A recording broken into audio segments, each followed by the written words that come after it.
cometemos. Pero ¿será que nada más es uno? ¿Será que hay muchos más pecados imperdonables?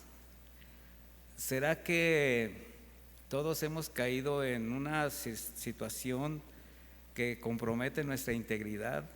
No estoy hablando de nuestra salvación, pero sí compromete nuestra integridad y nuestra posición delante de Dios. Porque a lo largo de nuestra vida cristiana, ya como cristianos estoy hablando, pues también hay muchas cosas que llegan a determinar situaciones difíciles. Y así nos estamos presentando delante de Dios. Y vamos a aprender un poquito de esto, mis hermanos. Mire, en Mateo 12:31, el texto que además es continuidad de lo que vimos la semana anterior, pero dice de esta manera: por tanto les digo a ustedes, se les perdonará todo pecado y blasfemia, excepto la blasfemia contra el Espíritu. Cualquiera que hable mal del Hijo del Hombre será perdonado, pero el que hable mal del Espíritu Santo no será perdonado, ni en este tiempo ni en el venidero. Esta es la versión de Reina Valera actualizada. Y como les decía, en la enseñanza anterior vimos cómo después que el Señor libertó y sanó a un endemoniado, mudo, sordo, pues los fariseos, al notar que la gente comenzaba a preguntarse, estaban asombrados, pues todo era asombroso en Cristo, y obviamente en ese momento la situación fue más por lo que acababa de suceder. Y empezaban a preguntarse, ¿será este el hijo de David? Estaban de alguna manera ya pensando en que si Jesús era el Mesías prometido. Los fariseos, para desviar la atención de Jesús, la atención de la gente hacia Jesús, pues de inmediato ¿qué hicieron? Atribuir ese asombroso milagro aún para ellos a un ídolo pagano llamado o conocido como Belcebú, príncipe de los demonios. Así lo manifestaron los mismos fariseos. O sea, prácticamente ese milagro pues se lo atribuyeron a Satanás. Jesús no contiende con ellos, como siempre, con sabiduría, y a través de una parábola les demuestra pues que su autoridad venía de los cielos, donde exhibe, además de su ignorancia, pues la imposibilidad de su alianza con tal demonio. Lo explica en esa parábola que ya vimos la semana anterior. Sin embargo, pues los fariseos, en su desesperación por no perder su autoridad sobre la gente, todo lo que tenían ellos, pues hacen esta absurda afirmación que indigna a Jesús.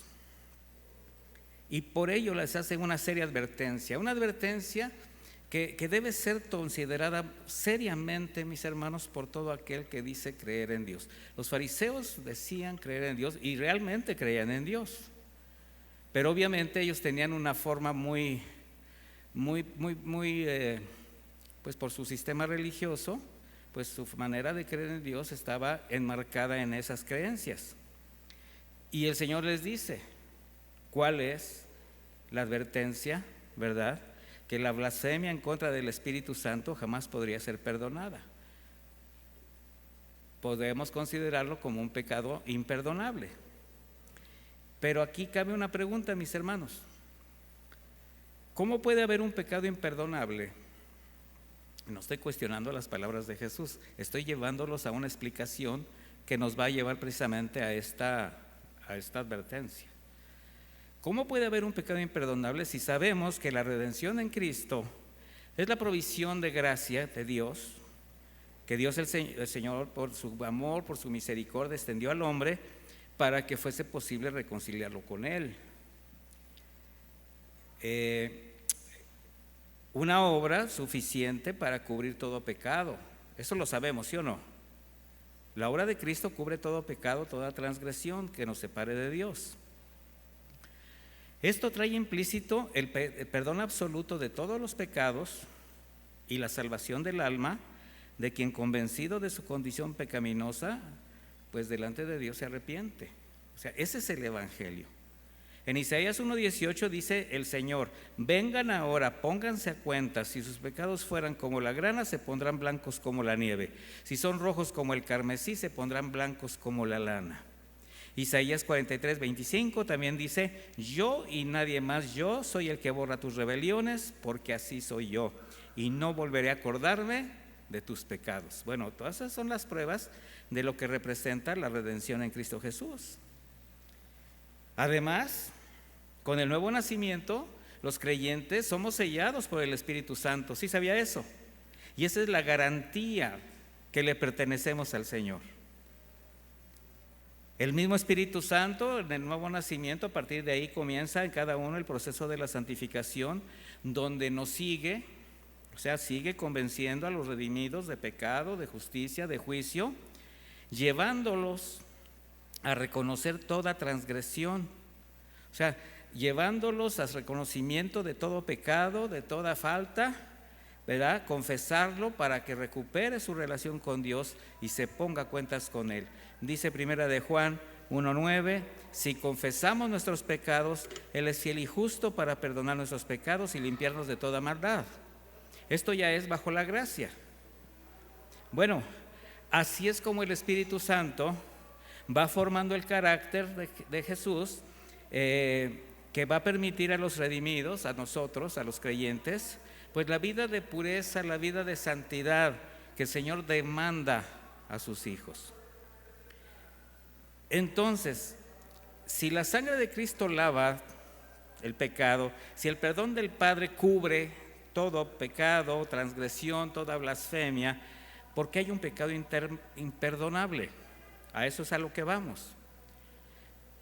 En el texto paralelo del Evangelio de Marcos, ya vemos en la traducción algo que nos va a empezar a ayudar a entenderlo. Vaya conmigo a Marcos 3, por favor, en el capítulo 3, versículo 28.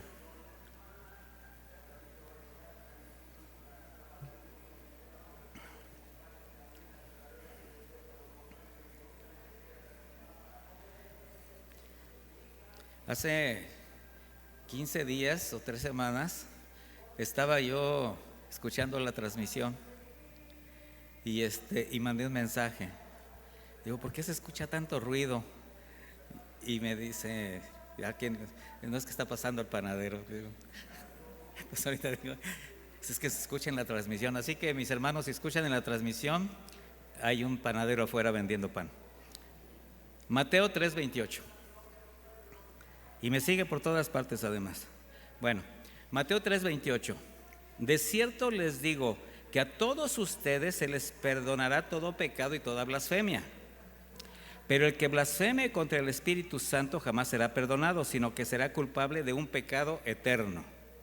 Pero aquí hay un versículo más, o sea, hay un texto más. Y es que ellos habían dicho: este tiene un espíritu inmundo. Aquí empezamos a ver cuál fue el problema. Vamos a comenzar conociendo qué significa blasfemar. La palabra blasfemar, del griego blasfemio, es hablar en contra de alguien, hablar mal de o maldecir. Significa difamar, denigrar, desacreditar, injuriar, ultrajar, insultar, en este caso al Espíritu Santo de Dios. Además, la palabra blasfemar es un vocablo compuesto por dos raíces: blax, que significa lento o estúpido, así se traduce, insensato, estúpido, lento, y feme o fem, que significa hablar, se traduce como hablar con estupidez, la blasfemia, ¿verdad? Usted lo puede ver ahí en los diccionarios bíblicos, o sea, no crea que, pero sí son palabras fuertes. Bueno, hablar con estupidez, tal como lo hacían constantemente los fariseos ante las obras de Jesús. Usted que hablaban insensatamente los fariseos cada vez que cuestionaban a Jesús por algo, sí, bueno, de manera que el Señor, al mismo tiempo que está exhibiendo la condición del corazón de los fariseos, al enfatizar que la blasfemia contra el Espíritu Santo jamás sería perdonada, pues está haciendo una severa advertencia que prueba la convicción y la lealtad de quienes dicen creer en Dios. Ellos creían en Dios. A ellos mismos les está estableciendo la advertencia tan seria de lo que estaban diciendo. Incluso señala, dice, de todo lo que hicieran o dijeran en mi contra, si dice el Señor. ¿Y por qué lo dice así? Porque lo que le hicieran a Jesús era en su condición como hijo del hombre. Así lo dice la Escritura, sería perdonado. Pero denigrar, ultrajar, difamar, desacreditar o hablar mal en contra de la obra del Espíritu Santo jamás sería perdonado. Y vaya que si de alguien se ha hablado mal a lo largo de la historia es de Jesucristo. No existe un líder espiritual más agredido que Jesús. Todos los líderes son respetables, todas las deidades son dignas de reverencia, las religiones, pero si viene de parte de Jesús, ahí sí se pone en duda desde su existencia, su divinidad, su obra de redención, su integridad personal, su vida de santidad, todo. Pero cuando el Espíritu Santo obra en el corazón de alguien, al convencerlo de pecado y se arrepiente, pues aún habiendo sido pecador, blasfemo, ofensor de Cristo, perseguidor de la iglesia o lo que usted quiera, ¿será que puede ser perdonado? Sí. Mire, vaya conmigo a 1 de Timoteo 1, por favor, en el versículo 12.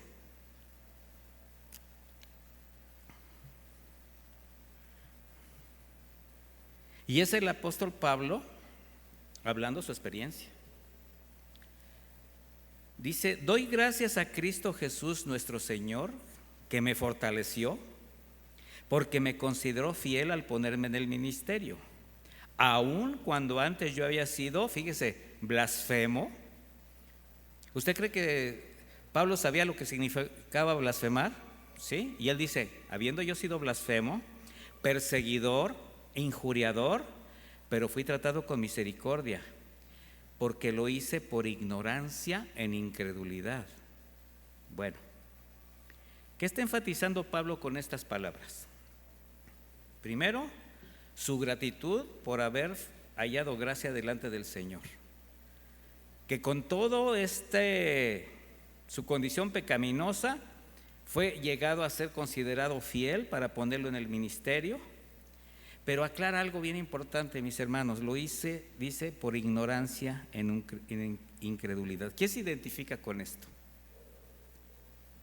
Yo le puedo asegurar, bueno, yo no voy a hablar por nadie, a mí esto me pega de manera personal, directa, porque yo fui blasfemo, injuriador, perseguidor de muchos hermanos en la fe, que en esa época yo no era hermano de ellos, en el sentido espiritual, pero sí tenía yo familia, hermanos en la fe, que también los perseguí, los injurié, los lastimé, y he platicado esto abiertamente muchas veces, porque así fue mi caminar, así fue como el Señor trató conmigo.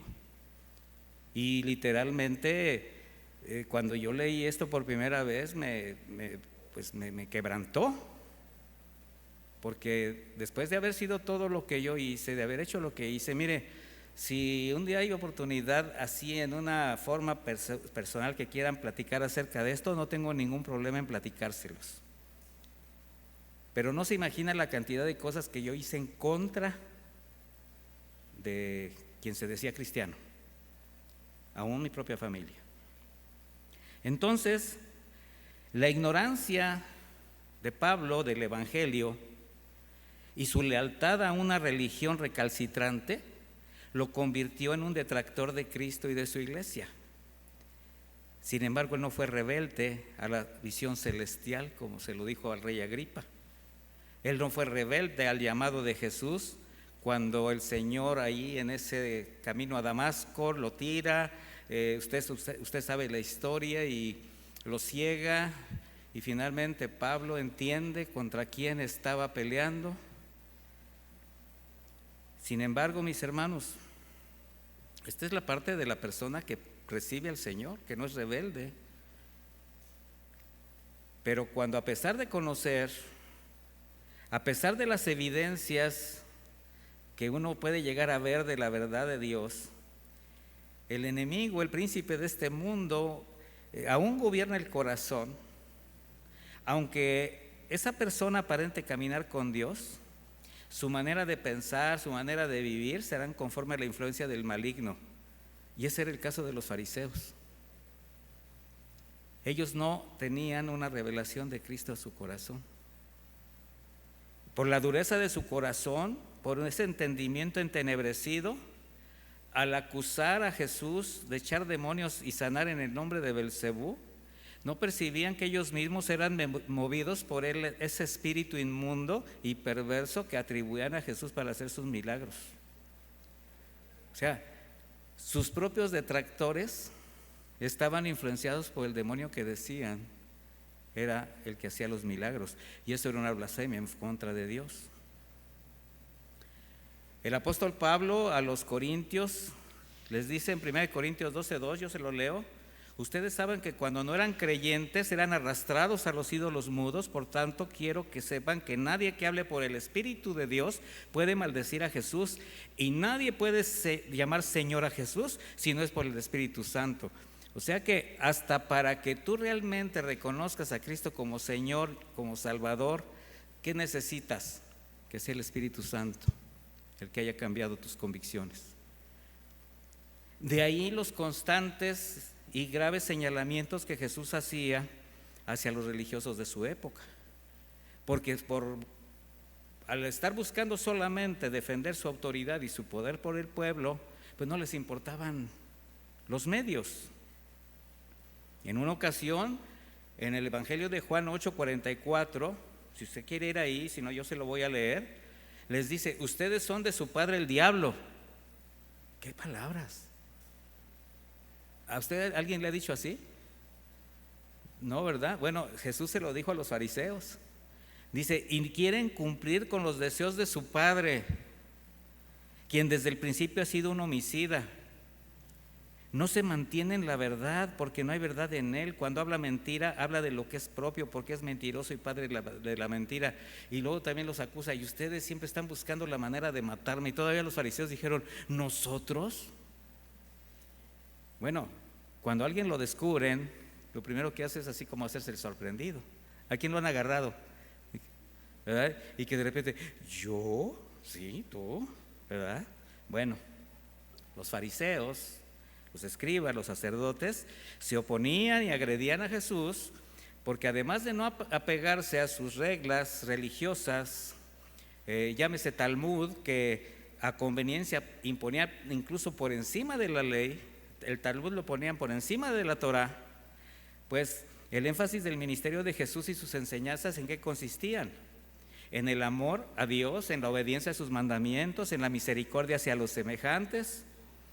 Él les mostraba continuamente su corazón endurecido cuando él tenía compasión por los necesitados. Él les enseñaba que tener compasión estaba por encima de cualquier tradición religiosa, por encima de cualquier ritual. O sea, tendría que ser así. Fueron muchos los señalamientos que hizo Jesús en este tenor. Mire, en Mateo 23:23 les dice: hay de ustedes, escribas y fariseos hipócritas, porque entregan el diezmo de la menta, del eneldo, del comino. O sea, diezman de todo, como el fariseo que estaba orando allá en el templo, ¿se acuerdan? Y que decía: saco mis diezmos de todo lo que gano, y ayuno 2 veces a la semana. O sea, ellos hacían muchas cosas. Dice: pero han omitido lo más importante de la ley, a saber, el juicio, la misericordia y la fe. Dice: era necesario hacer estas cosas sin omitir aquellas. Guías ciegos que cuelan el mosquito pero se tragan el camello. O sea, hipócritas. Bueno, No obstante a todo esto, para estos religiosos las palabras de Jesús y los milagros que públicamente hacía, sobre todo también en los días de reposo en las sinagogas, pues ellos estaban viendo el carácter de Cristo, el respaldo de Dios en lo que Él hacía, y eso despertó un odio que expresaban como a través de difamaciones y con el deseo de matarlo. De manera que en lugar de aceptar y reconocer que las señales que Jesús hacía en presencia de todos, porque Él no se escondía para hacer sus milagros ni para favorecer a nadie, venían de lo alto, pues decidieron atribuírselas a Satanás, convirtiendo las agresiones y ofensas hacia su persona como un pecado imperdonable para Dios. Porque ellos, mis hermanos, no blasfemaron en contra por ignorancia, sino con pleno conocimiento de lo que sabían y veían en Él. ¿Por qué? Acompáñenme a Juan 3. O sea, ellos sabían perfectamente a quién estaban ofendiendo. Dice el Evangelio de Juan 3 en el versículo 1. ¿Ya lo tiene? Entre los fariseos había un hombre que entre los judíos era muy importante. Se llamaba Nicodemo. Este vino de noche a ver a Jesús y le dijo: Rabí, sabemos que has venido de parte de Dios como maestro, porque nadie podría hacer estas señales que tú haces si Dios no estuviera con él. A ver, ¿sabían o no que las señales que el Señor hacía venían de parte de Dios? Sí sabían. Y sin embargo, ¿qué dijeron? Entonces, ¿por qué lo sabían?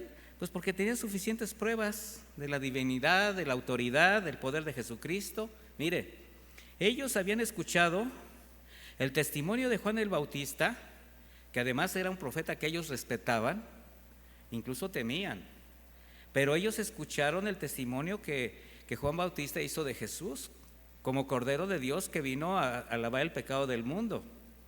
Ellos conocían y enseñaban en la sinagoga acerca de las profecías mesiánicas. O sea, ellos sabían cómo era que el Mesías se iba a manifestar. Ellos también reconocían la autoridad de sus palabras, presenciaron muchas veces las señales y los milagros que ninguno hacía, pero aún así no lo creyeron. Endurecieron sus corazones y lamentablemente, mis hermanos, eso es algo de toda generación. Y con el aumento de la maldad, pues en nuestra generación cada vez es más evidente. En la actualidad vemos cómo por intereses particulares, por ambición de poder, por avaricia, pues se siguen levantando falsos líderes, sectas, grupos, falsas doctrinas, movimientos espirituales que atribuyen la gracia de Dios a rituales, a herejías, a ídolos y en ocasiones a sus fraudulentos guías espirituales. Miren, mis hermanos, qué importante, qué necesario es aprender a discernir entre lo santo y lo profano para no caer en las estrategias de las falsas doctrinas que desvían a los creyentes de la verdadera fe y de las sanas palabras de Jesucristo hacia las cosas que pues les presentan, manipulando la Escritura, ofertándoles cosas, haciendo actos sobrenaturales, incluso pues provocados como con trucos.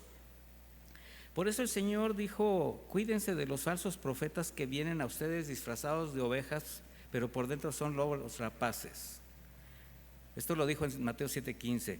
Dice: ustedes los conocerán por sus frutos, porque no se recogen uvas de los espinos ni higos de los abrojos. Del mismo modo, todo buen árbol da buenos frutos, el árbol malo da malos frutos. El buen árbol no puede dar frutos malos, el árbol malo dar frutos buenos tampoco puede. Entonces, todo árbol que no da buen fruto es cortado y echado en el fuego, así que por sus frutos los conocerán. Bueno, este es un consejo, mis hermanos, tan vigente, pero ¿sabe qué? Tan no tomado en cuenta. Pero bueno, este es un consejo.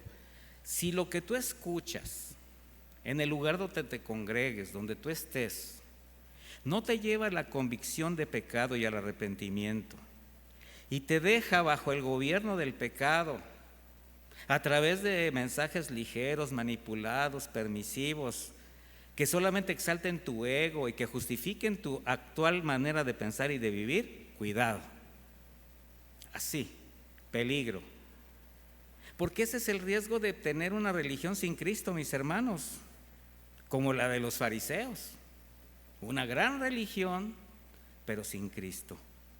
Y en estas religiones, en estos movimientos espirituales, te darán siempre alternativas. Y esas alternativas te van a llevar a las obras, te van a llevar a la idolatría, te van a llevar a justificar tu pecado, no nada más para callar tu conciencia.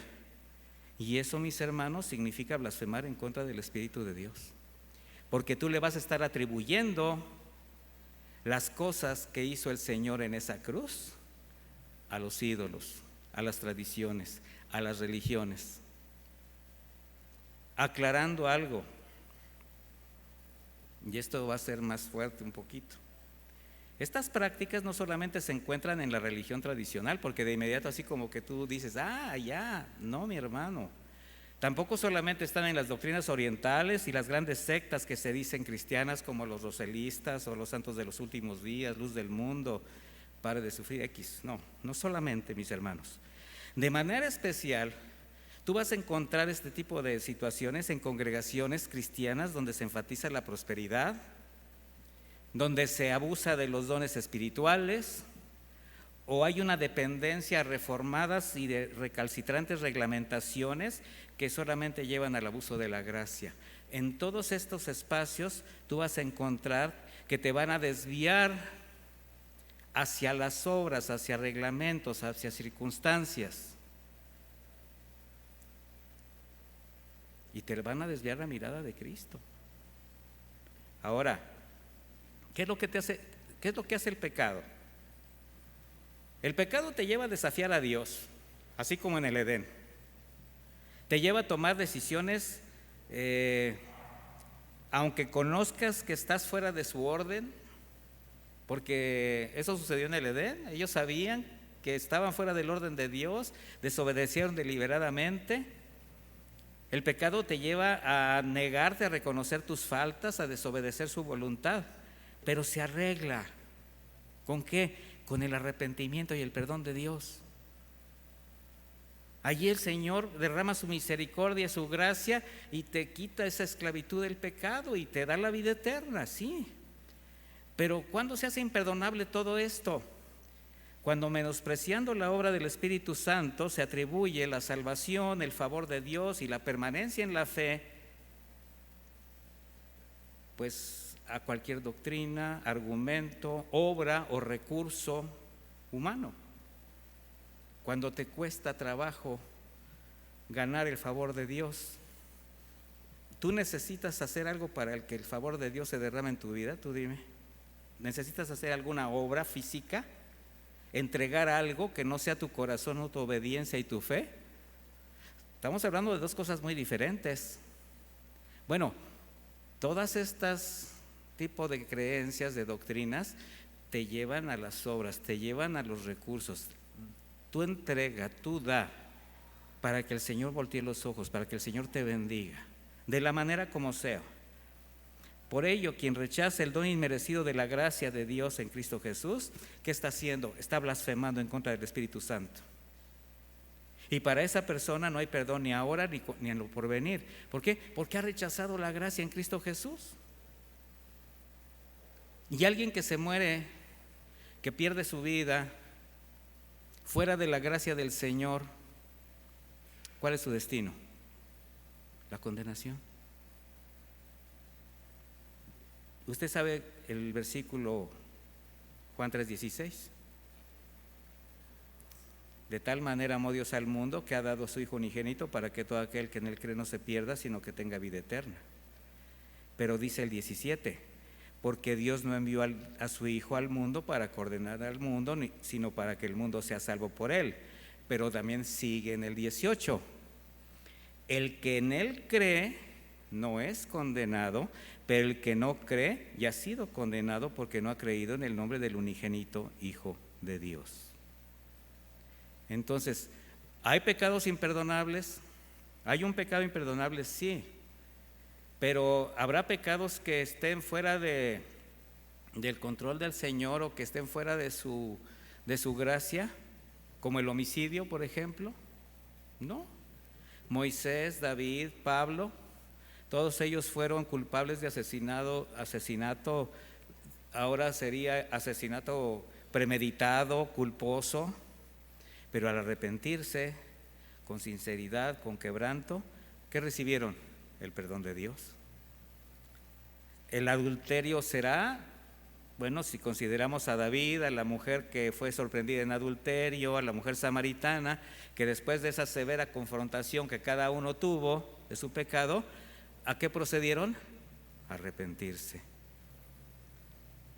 ¿Negar a Jesús será un pecado imperdonable? Bueno, recordemos a Pedro, que a pesar de su cobardía, de su deslealtad, de su traición al haber negado a Jesús, ¿qué fue? Perdonado, restaurado. ¿Para qué? Para confirmar a sus hermanos. Sin embargo, la blasfemia emanada de la incredulidad, de la ignorancia deliberada a la dirección del Señor, de la dureza del corazón, de la resistencia y la negación a reconocer el pecado y las faltas, esa blasfemia que rechaza la soberanía y el consejo de Dios, en fin, todas estas cosas que ciegan el entendimiento para recibir su gracia, su palabra, sí se pueden llegar a convertir en imperdonables, porque estás rechazando la gracia directamente que fue dada de lo alto, como los fariseos. Ellos siempre estuvieron presentes cuando Jesús sanaba enfermos, lo vieron resucitar muertos, limpiar leprosos, debilitar ciegos, dar de comer a miles, enseñar la palabra con autoridad, extender su misericordia sin acepción de personas. Y a pesar de todo, declararon abiertamente que lo que hacía era por el poder de Satanás. Bueno, la blasfemia contra el Espíritu Santo, mis hermanos, no solamente es incredulidad, es el rechazo deliberado a su obra de amor y misericordia, es esa perversa negación a su divinidad. Entonces, cuando un corazón es insensible, obstinado, incapaz de reconocer su pecado, cuando no hay conciencia, cuando no hay preocupación, no hay ansiedad y solo queda la dureza que lo lleva a buscar la paz del mundo y la de la justificación personal, pues esa condición espiritual aleja de todo sentimiento de culpa, te aleja de todo dolor del arrepentimiento, de la necesidad de ser perdonado. Y bueno, ese pecado se convierte en imperdonable. ¿Por qué? Porque el perdón de Dios solamente ¿para quién es? Para quienes reconocen su pecado y se arrepienten. Qué importante, qué necesario considerar las palabras de Cristo, que de la abundancia del corazón habla la boca, porque eso nos puede llevar a blasfemar en contra del Espíritu de Dios si nuestro corazón no está en la dirección correcta. Dice el Señor que del corazón salen los malos pensamientos, los homicidios, los adulterios, las inmoralidades sexuales, los robos, los falsos testimonios y las blasfemias. Eso dice en Mateo 15:19. Y en Santiago 3:6 dice que la lengua es un fuego, es un mundo de maldad que está puesta entre nuestros miembros y que contamina todo el cuerpo. Prende fuego al curso de nuestra vida y es inflamada por el infierno. Así dice Santiago. Entonces, qué importante, qué necesario es considerar nuestro corazón, nuestra condición espiritual delante de Dios. ¿Cómo estamos afirmados en la fe? Porque ese es el conocimiento que no solamente te va a dejar afirmado en esa fe, profesarla con libertad, sino que te va a permitir ser testimonio a los demás. Mire, en aquel tiempo de Jesús, para los judíos la presencia del Espíritu Santo pues era conocida a través de las teofanías o a través de las profecías. pero todo apuntaba a lo que ahora tenían delante de ellos, que era Jesucristo. Entonces, ante la ignorancia y la arrogancia de los fariseos, Jesús revela esta advertencia. ¿Por qué? Porque surge de la resistencia a reconocer su condición y la necesidad de un Redentor. Ellos ya tenían al Mesías delante de sí. Ellos ya tenían a su Redentor, ya tenían a su Salvador. ¿Y qué hicieron? Lo resistieron, lo negaron, blasfemaron en contra de la obra del Espíritu Santo. Nosotros tenemos que estar convencidos de la obra del Espíritu Santo en nuestra vida. Reconocerlo como la tercera persona de la Trinidad, que tiene la tarea de convencernos de pecado, de regenerarnos, de integrarnos al cuerpo de Cristo, de darnos dones para servir en la iglesia. Nosotros reconocemos que el Espíritu Santo es el Consolador prometido que estará con nosotros para siempre, guiándonos a toda verdad. Y bueno, sabemos que esencialmente la obra del Espíritu de Dios en el corazón del hombre consiste precisamente en hacer esa obra de conducirlo al arrepentimiento, haciéndolo consciente de sus errores. Por eso cuando nosotros compartimos el Evangelio, es común, y no lo digo porque sea malo, digo que es común, que intentemos de diferentes maneras que las personas se arrepientan. A veces está cometiendo el error de señalar sus faltas, sus pecados, sus tradiciones para que reaccionen. Y no es así. Tenemos que entender que nuestro trabajo, nuestra misión solamente es compartir y no convencer para que se arrepientan. Precisamente esa es la tarea del Espíritu de Dios. Entonces, cuando alguien escucha el mensaje de salvación, ¿qué hace el Espíritu Santo? Pues lo empieza a llevar al arrepentimiento, a convencerlo del pecado. Pero al negarse por la dureza del corazón, ¿qué hace el Espíritu de Dios cuando tú lo rechazas? Se aparta. Pero ¿sabe qué sucede, mis hermanos? El Señor no nos abandona. Necesitamos aprender que el proceso es de Dios. Él está más interesado en que la gente no se pierda que usted misma, que usted mismo. En 2 de Pedro 3:9 dice: el Señor no tarda su promesa, como algunos la tienen por tardanza, más bien es paciente con ustedes porque no quiere que nadie se pierda, sino que todos procedan al arrepentimiento. Sin embargo, esos pecados se pueden convertir en imperdonables, quedando fuera del alcance del perdón de Dios cuando, a pesar de conocerle, alguien se aleja deliberadamente del camino, justifica sus pecados y hasta llega a apostatar de la fe. Mire, vimos en lo que leímos acerca de Pablo, cómo el haber llegado a la fe lo llevó a la gratitud y al reconocimiento que por ignorancia y incredulidad había él hecho lo que había hecho. Pero él reconoce que esa misericordia lo llevó a ser el siervo que ahora era, y caminó leal hasta el final, conservó su fe.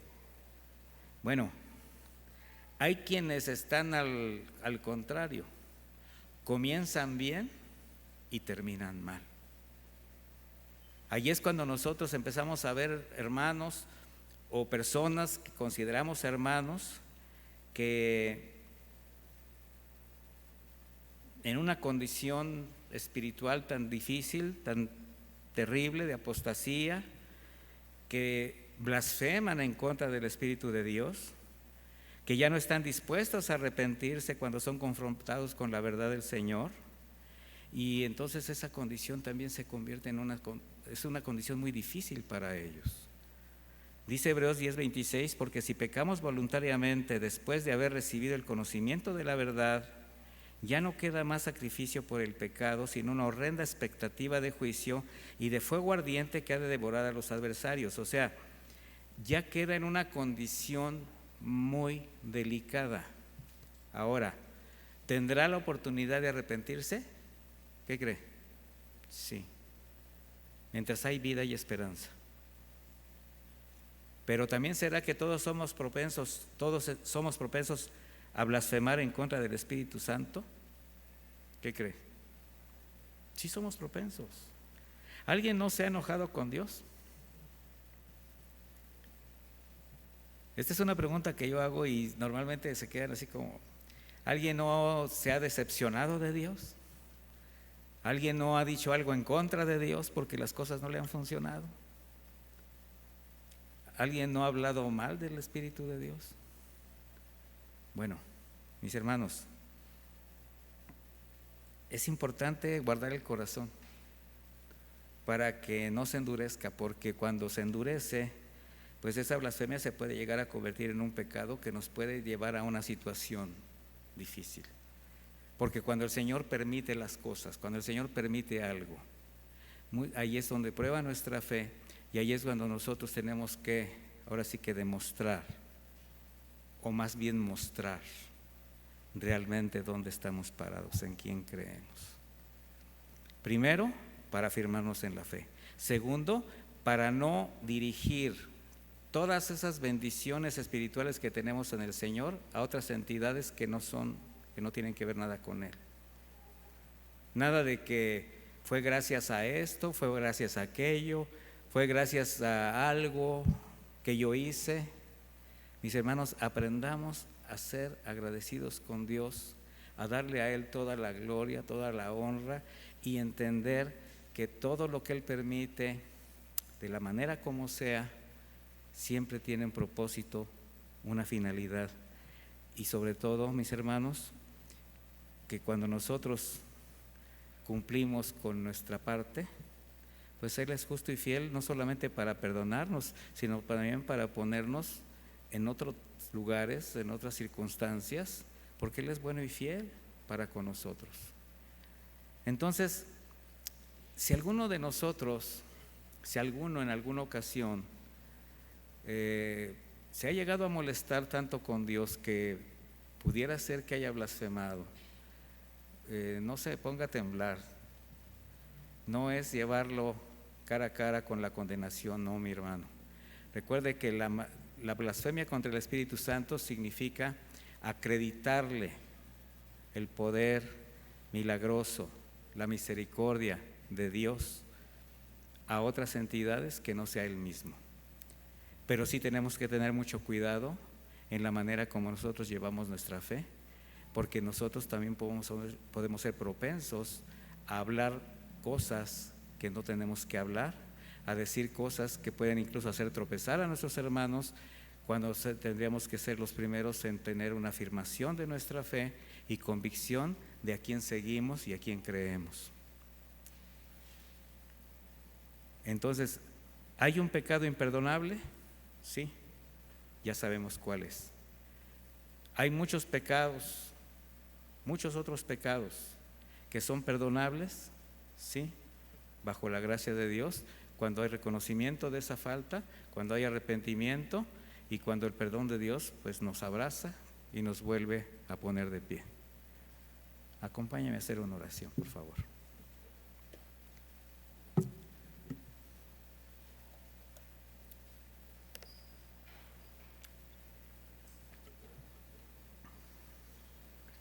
Y es importante, mis hermanos, que aprendamos o que tengamos en el corazón la convicción de que toda dádiva buena viene de lo alto, que nada de lo que nosotros podemos experimentar, recibir, podemos acreditárselo a nadie que no sea nuestro Señor, aunque no sea lo que estamos esperando. Porque así como nos da las cosas que necesitamos, las cosas que le pedimos, que son buenas para nosotros, también Él nos da otras cosas o nos prueba de otra manera. Entonces no podemos desviar la atención a decir, como dicen muchos, este es un ataque del enemigo, esto es algo que no viene de Dios. Lo que no viene de Dios, mis hermanos, se llama pecado. Lo que no viene de Dios te aparta de Dios. Pero lo que viene de Dios, aunque no quieras, aunque no te convenga, aunque no te guste, siempre te va a acercar a Dios. Bendito Padre, te damos gracias por darnos este mensaje donde podemos hacer una diferencia, Señor, de nuestros sentimientos. Tenemos que aprender a reconocer en ti todo el poder, Señor, toda tu bondad, toda tu misericordia, también tu justicia, también tu disciplina. Que todo, Señor, al venir de ti, tiene propósito. Y darte gracias. Y no estar buscando a dónde dirigir todo esto, Señor, sino simplemente entender que si tú lo permites en la vida de tus hijos, es porque es necesario. Así que si recibimos lo bueno de ti, Señor, te damos gracias. Si de parte de ti recibimos disciplina, dirección, algo que no nos llegue a gustar en ese momento, también lo tenemos que agradecer y acreditártelo a ti, porque de ti viene todo, Señor. Todo lo que es bueno para nosotros viene de ti.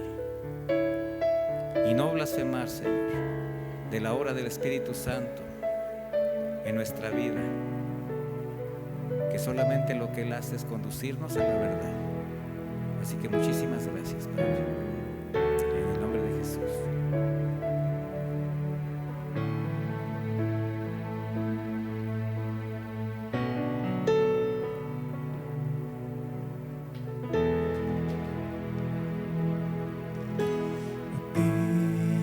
Jesús, que diste todo por amor, dejando mi pasado ahí en una cruz. A ti, Jesús, que te vestiste de la majestad, me viste siendo un pecador sin valor. A ti, Jesús, que diste todo por amor, dejando mi pasado en una cruz. A ti, Jesús, que te vestiste de la majestad, me viste siendo un pecador sin valor.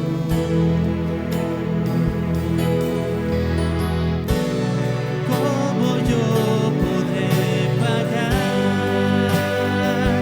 tanto amor si anulaste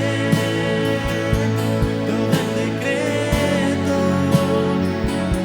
que había en contra de mí?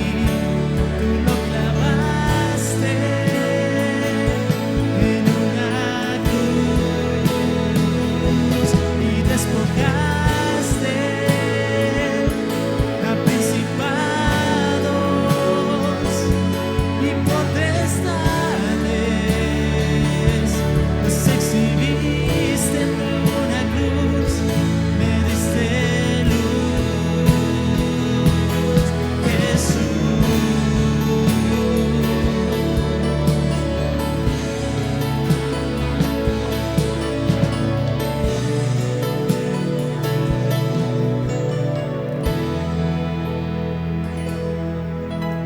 A ti, Jesús,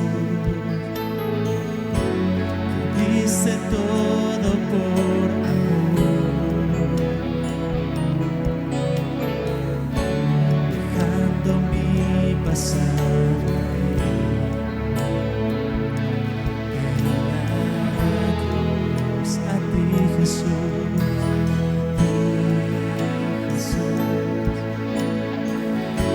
que te vestiste de la majestad, fuiste siendo un pecador sin valor.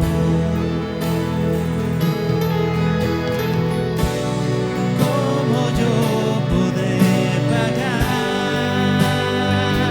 tanto amor si anulaste todo el decreto que había en contra de mí? Tú lo clavaste en una cruz y despojaste a principados y potestades. Los exhibiste en una cruz, me diste luz y anulaste todo el decreto que había en contra de mí. Tú lo clavaste en una cruz y despojaste a principados y potestades. Los exhibiste en una cruz, me diste luz. Jesús, Jesús.